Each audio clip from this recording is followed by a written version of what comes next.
नमस्कार. संघर्ष वृत्तवाहिनीमध्ये आपलं स्वागत. घेऊया ठाणे आणि आसपासच्या परिसरामधील घडणाऱ्या महत्त्वाच्या घडामोडींचा आढावा. शिवसेना उद्धव बाळासाहेब ठाकरे गटाचे प्रवक्ते संजय राऊत यांनी शिवसेनेच्या नेत्या नीलम गोरे यांच्याबाबत अपमानास्पद वक्तव्य केल्याच्या निषेधार्थ युवा सेनेच्या वतीने ठाण्यामध्ये व्हॅक्यूम क्लीनर आंदोलन करण्यात आले. शिवसेना उद्धव बाळासाहेब ठाकरे गटाचे प्रवक्ते संजय राऊत यांनी शिवसेना उपसभापती नीलमताई गोरे यांच्यावरती अत्यंत खालच्या पातळीवरती जाऊन टीका केली आहे. ही टीका म्हणजे सर्व महिलांचा अवमान करणारी आहे. याच पार्श्वभूमीवरती आदेशानुसार संजय राऊत यांच्या विरोधात निषेध आंदोलन करण्यात आले. या निषेध आंदोलनामध्ये युवा सेनेचे अनेक पदाधिकारी सहभागी झाले होते. समस्त महिला वर्गाचा अपमान करणारे वक्तव्य उभाठाचे प्रवक्ते संजय राऊत यांनी केल्याने टेंबीनाका येथे निषेध आंदोलन करण्यात आलं. यावेळी संजय राऊत यांच्या विरोधात तीव्र घोषणाबाजी देखील करण्यात आली. एवढेच नव्हे तर चक्क व्हॅक्यूम क्लीनरची मशीन आणून ती मशीन संजय राऊत यांच्या पोस्टरवरील चित्राच्या तोंडाला आणि डोक्याला लावण्यात आली. अशा प्रकारचे घाण विचार काढून टाकण्यासाठी ही मशीन आणून हे अनोखे आंदोलन येथे करण्यात आलं. एवढेच नव्हे तर संजय राऊत यांनी असे प्रकार थांबवले नाहीत तर प्रत्यक्षात भांडूपच्या घरी जाऊन ही मशीन त्यांच्या चेहऱ्याला लावू असा आक्रमक इशारा देखील दिला आहे. युवा सेना कार्याध्यक्ष पूर्वेश सरनाईक यांच्या मार्गदर्शनाखाली हे आंदोलन करण्यात आले. मुख्य सचिव राहुल लोंढे, सचिव किरण साली, नितीन लांडगे, पूजा तिडके लोंढे यांच्यासह अनेक पदाधिकारी येथे उपस्थित होते.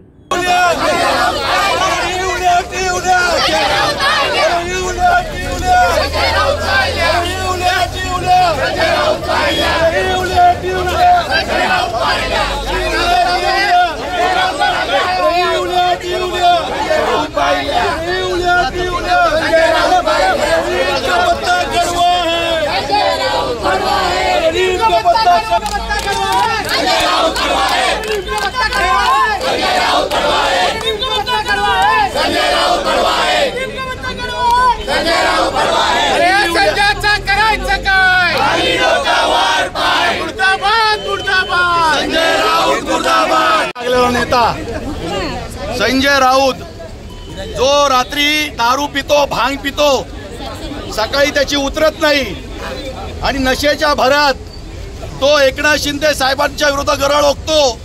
ठीक आहे, एकनाथ शिंदे साहेब त्याला अनुलक्षाने मारतात. अशा तीन दबडीच्या संजय राऊतकडे एकनाथ शिंदे ढुंकून बघत नाही. त्यांना महाराष्ट्राचं काम करायचं आहे. पण हा संजय राऊत आता खालची पातळी गाठायला लागलाय. दिल्लीमध्ये साहित्य संमेलन झालं. आपल्या आदरणीय नेत्या ज्यांनी आपलं आयुष्य महिला चळवळीमध्ये घालवलं, महिलांवर जिथं अत्याचार होत होते तिथं नीलमताई गोरे धावून जात होत्या. आज त्या घटनात्मक पदावर बसलेल्या आहेत. दिल्लीमध्ये त्यांनी जे वक्तव्य केलं ते योग्य की अयोग्य नंतरचा प्रश्न, पण विचारांची लढाई ही विचारांनी लढली पाहिजे.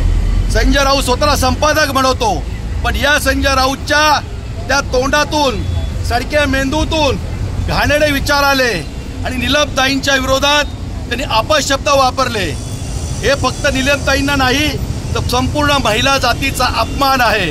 त्यामुळे आज पूर्वेजी सरनाईक युवा सेनेचे कार्याध्यक्ष आहे, मी स्वतः युवा सेनेचा मुख्य सचिव राहुल लोंढे आहे, नितीन आहे, विराज आहे, जितू आहे, ऋषिकेश आहे, पूजा आहे, श्रद्धा आहे, सगळे कार्यकर्ते आज ठाण्यामध्ये जमले युवा सेनेचे की संजय राऊत हा आता वैफल्यग्रस्त झालेला आहे. आम्हाला वाटतं तो पृथ्वीवरचा नाही तर कुठल्या परग्रहावरून आलेला माणूस आहे, एलियन आहे. पण त्याच्या मेंदूमध्ये जी सडके विचार आहेत ते आज आम्ही अनोख्या पद्धतीने बाहेर काढण्याचा प्रयत्न केला. आपण घरामध्ये घाण झाली तर बऱ्याच जणांकरता व्हॅक्यूम क्लीनर मशीन असते, आपण त्या मशीनेने घाण खेचतो. आज आम्ही तेच केलं की संजय राऊतचे पोस्टर आम्ही आणले, व्हॅक्यूम क्लीनर मशीन आणली आणि संजय राऊतच्या सारख्या मेंदूमध्ये जी घाण साचलेली आहे या व्हॅक्यूम क्लीनरने बाहेर काढण्याचा आम्ही प्रयत्न केलेला आहे. आज फक्त पोस्टरला मशीन लावली आहे. उद्या जर संजय राऊत सुधारला नाही तर ही पोस्टरवरची मशीन डायरेक्ट त्याच्या डोक्याला लावल्याशिवाय युवा सेना स्वस्थ बसणार नाही, हा इशारा आम्ही देतोय. आमचे नेते आदरणीय एकनाथ शिंदे साहेब हे प्रचंड संयमी नेते आहेत, महाराष्ट्राचं काम करणारे आहेत, जनतेसाठी 24 तास उपलब्ध असणारे नेते आहेत. पण कुठला तरी हा संजय राऊत टिंपाट पत्रकार, आम्ही पण पत्रकारिता केली पण टिंपाट पत्रकार ज्याला बोलायची शुद्ध नाही, कशी भाषा वापरायची, कसे शब्द वापरायची याची अक्कल नाही, ती अक्कल काढण्याचं काम युवा सेना निश्चितपणे करेल. आज व्हॅक्यूम क्लीनर मशीन त्याच्या पोस्टरला लावली आहे. उद्या जर अशीच वायफळ बडबड केली, असंच एकनाथ शिंदे साहेबांना त्रास दिला किंवा कुठल्याही महिला जातीचा अपमान केला तर भांडूपच्या घरावर ठाण्याची शिवसेना धडकल्याशिवाय राहणार नाही, हा इशारा आम्ही त्यातून देतो. ठाणे महानगरपालिकेचे मालमत्ता कर म्हणजेच प्रॉपर्टी टॅक्स भरण्याचे आवाहन. सन 2022-23 या आर्थिक वर्षाचे मालमत्ता कराचे म्हणजेच प्रॉपर्टी टॅक्सचे बिल ठाणेकर करदात्यांना महापालिकेमार्फत आर्थिक वर्षाच्या सुरुवातीस म्हणजेच माहे एप्रिल 2022 मध्ये देण्यात आलेले आहे. तथापि अद्यापही काही करदात्यांनी मालमत्ता कर महापालिकेकडे जमा केलेला नाही. सध्या आर्थिक वर्षाचा अंतिम टप्पा सुरू झाला आहे. मालमत्ता कर वसुलीसाठी महापालिकेतर्फे कडक कारवाई हाती घेण्यात आली आहे. या अंतर्गत जंगम मालमत्ता, टीव्ही, फ्रीज, वाहन व इतर जप्त करणे तसेच स्थावर मालमत्ता वॉरंट बजावून जप्त करण्यात येत असून मालमत्तेचा जाहीर विक्रीद्वारे लिलाव करून कराची रक्कम वसूल करण्यात येत आहे. मालमत्तेस पाणी पुरवठा करण्यात येणारे नळ संयोजन खंडित करण्यात येत आहेत. त्याचप्रमाणे थकीत मालमत्ता करावर 2% व्याज आकारले जात असल्याने भरावयाची रक्कम वाढत आहे. आपला मालमत्ता कर propertytax.thanecity.gov.in या लिंकद्वारे तसंच गुगल पे, फोन पे, पेटीएम याद्वारे ऑनलाईन पद्धतीने करण्याची सुविधा उपलब्ध करून दिली आहे. शनिवार, रविवार व सार्वजनिक सुट्टीच्या दिवशी नागरिकांना मालमत्ता कर भरणे सोयीचे व्हावे याकरता महापालिकेचे मालमत्ता कर संलग्न कार्यालय या दिवशी कार्यान्वित ठेवण्यात आलेले आहे. तरी मालमत्ता कर वसुलीची अप्रिय कारवाई टाळण्याच्या दृष्टिकोनातून मालमत्ता कर भरून महापालिकेस सहकार्य करावे. धन्यवाद. पक्षघाताचा झटका आल्यावरती अनेकांच्या पायाखालची वाळू सरकते. या संकटातून आता बरे होणार नाही अशी भावना असते. तरी वेळेवरती औषधोपचार आणि फिजिओथेरपी करणं खूप महत्त्वाचं आहे. ठाणे सिव्हिल रुग्णालयात चेहऱ्याचा पक्षघाताने त्रस्त झालेल्या 5 रुग्णांवरती चांगले उपचार करून फिजिओथेरपीद्वारे योग्य ट्रीटमेंट देऊन चेहऱ्यावरती पूर्वीसारखे हास्य उमटले आहे. आता कधी कोणाला कोणता आजार जडेल याचा नेम नाही. त्यामुळे एखाद्या रोगाची लक्षणे दिसल्यावरती तात्काळ उपचार करणं हे महत्त्वाचं ठरत असून सध्या चेहऱ्याचा पक्षाघात झालेले अनेक रुग्ण बघायला मिळत आहेत. मुळात पक्षाघात झाल्यामुळे पुढे आपले कसे होणार ही चिंता सतावते. आपण दुसऱ्यांवरती अवलंबून राहणाऱ्या विवंचनेत असणाऱ्या रुग्णांसाठी ठाणे सिव्हिल रुग्णालयाने आशेचे किरण ठरले आहे. गेल्या 2 महिन्यांमध्ये चेहऱ्याचा पक्षाघात म्हणजे बेल्स पाल्सी झालेल्या 5 रुग्णांवरती जिल्हा शल्यचिकित्सक डॉक्टर कैलास पवार, अतिरिक्त जिल्हा शल्यचिकित्सक डॉक्टर धीरज महांगडे यांच्या मार्गदर्शनाखाली यशस्वी उपचार झाल्याची माहिती फिजिओथेरपिस्ट डॉक्टर ज्ञानेश्वर सलगर यांनी दिली आहे. कानातील किंवा कानाभोवताली वेदना, कपाळावर आठ्या न पडणे, डोळे बंद न होणे अथवा डोळे कोरडे होणे, गालाचा फुगा केला की हवा एका बाजूने निसटणे, जेवताना अन्न व पाणी एका बाजूने तोंडातून बाहेर पडणे, अन्न गाल व दातांमधील भागात साठून राहणे, चव बदलणे, तोंड एका बाजूला वाकडे होणे ही त्याची लक्षणं आहेत. एका साईडचं चेहऱ्याचा पक्षघात किंवा त्याला आम्ही इंग्लिशमध्ये आमच्या मेडिकल लँग्वेजमध्ये त्याला फेशियल पाल्सी बोलतो. एक मज्जातंतू असतो, ज्याला नव सांगूया आपण, ती फेशियल नव असते की चेहऱ्यावरची, त्याचं नावच आहे फेशियल मज्जातंतू, चेहऱ्याचा मज्जातंतू. तर आपल्या कानातनं 5 ठिकाणी त्या ब्रांचेस असतात त्याच्या. ते पूर्ण चेहऱ्याला आपलं हसणं, आपलं बोलणं, आपलं जेवणं, आपल्या सगळ्या मसलच्या मुवमेंट, डोळे उघडणं, डोळे बंद करण्यापासून ते कपाळाच्या आठ्या, ह्या सगळ्या त्या नववर डिपेंड असतात आणि ते सप्लाय केलेले असतात.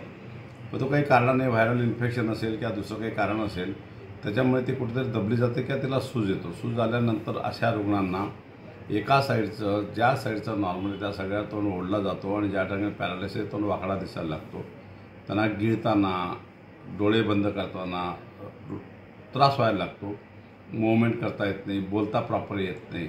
आणि त्याच्यामुळे ह्या लोकांचा बऱ्याच अंशी सेल्फ लिमिटेड डिसऑर्डर असेल, व्हायरल इन्फेक्शन असतो. त्याच्यामुळे त्याला जर फक्त हे लक्षात आल्या आपण त्याच्या व्यवस्थित ट्रीटमेंट करून घेतली, डॉक्टरांना दाखवलं, त्याच्यामध्ये ट्रीटमेंट केली आणि याच्यामध्ये सगळ्यात महत्त्वाचा रोल मेडिसिनचा आम्ही देतो.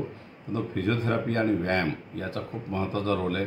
सिव्हिल रुग्णालयामध्ये गेल्या बऱ्याच दिवसापासून आत्ताच्या घडीला सध्याच्या एक 8-10 रुग्ण आपल्याकडे असे आले होते. जे रिकव्हरी फेज आहे त्याला थोडासा वेळ लागतो, कधी कधी 6 महिने लागतो, कधी कधी वर्ष लागतो. परंतु इकडे जे आपण ट्रीटमेंट केली, फिजिओथेरपी दिली, याच्यात खूप फास्ट रिकव्हरी झालेली आहे. तर आणि त्या लोकांना घरी पण आम्ही व्यायाम देतो, ते मेणबत्ती विझवणे वगैरे, फुगा फुगवणे वगैरे असल्या काही गोष्टी, मसलचे व्यायाम वगैरे ह्या सगळ्या गोष्टी आम्ही करतो. तर त्याच्यामुळे बऱ्याच अंशी रिकवर होतं. घाबरण्यासारखं नाही, परंतु थोडे दिवस मग तो अधूपणा असतो चेहऱ्याचा, एक साईडचा चेहरा जवळपास पॅरालाइज असतो किंवा तो बऱ्याच अंशी निकामी झालेला असतो.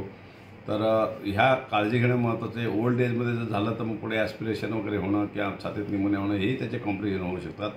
कुठल्याही वयाच्या माणसाला होऊ शकतो, लहान मुलापासून तर मोठ्यापर्यंत. त्याच्यामुळे त्यात एक महत्त्वाचं आहे की डॉक्टरला दाखवणं, त्याच्यावर जी काही ट्रीटमेंट देतात डॉक्टर ते घेणं, त्याच्यासोबत खूप महत्त्वाचं फिजिओथेरपीला रेग्युलरली फिजिओथेरपी करणं आणि त्याच्याबद्दलचं जे काही व्यायाम डॉक्टर सांगतात त्या गोष्टी करणं. हे जर केलं तर आपण ह्या आजारापासून लवकर मुक्त होऊ शकतो.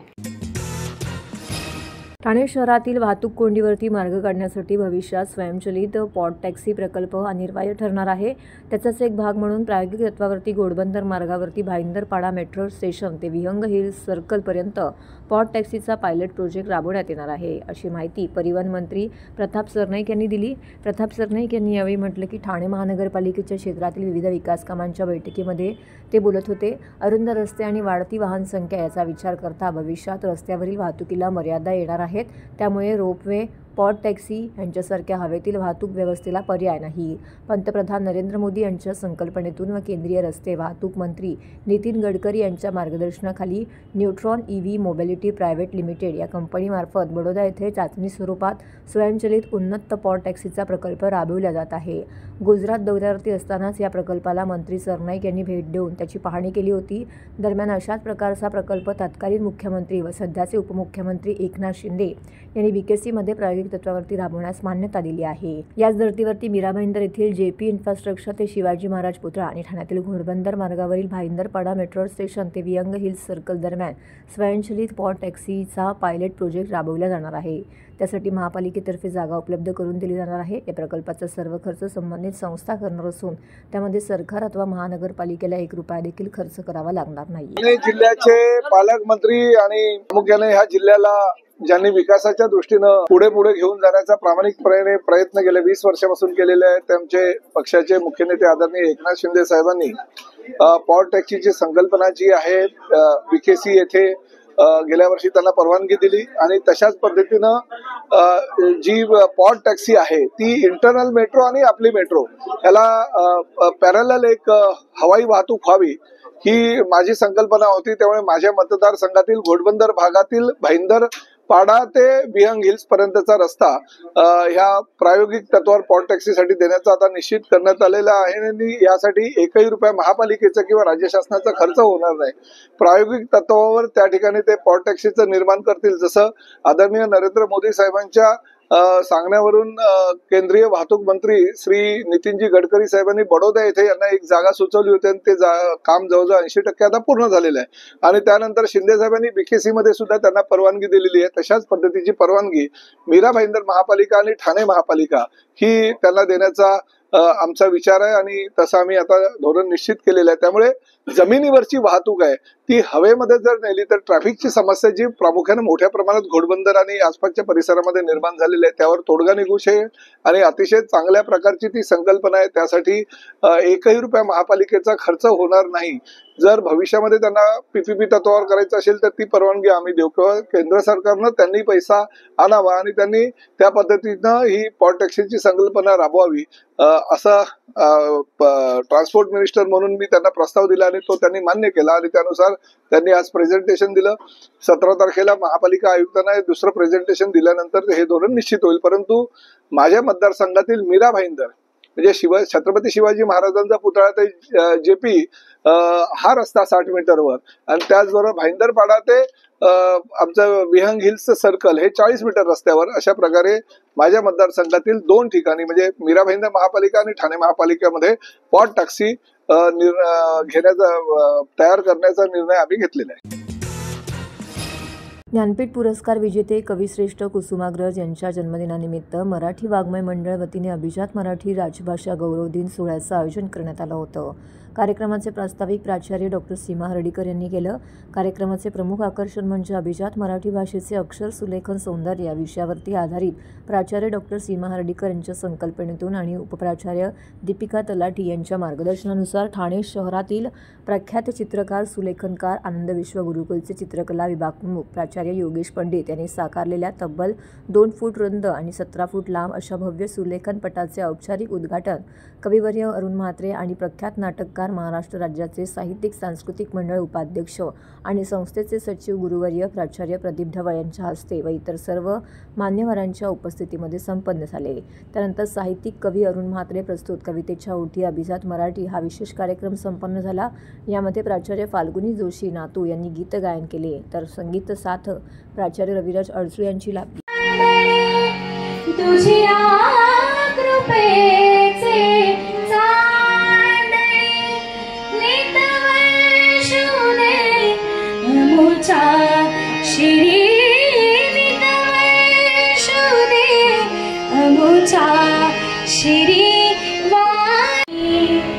मला वाटले अविट माझ्या मराठीचा छंद मना नित्य मोह. अभंग कीर्तनातल्या दिंड्या साख्या आर्या भजनातली गवळणी मंचावर गायले जाणारे पोवाडे फटके.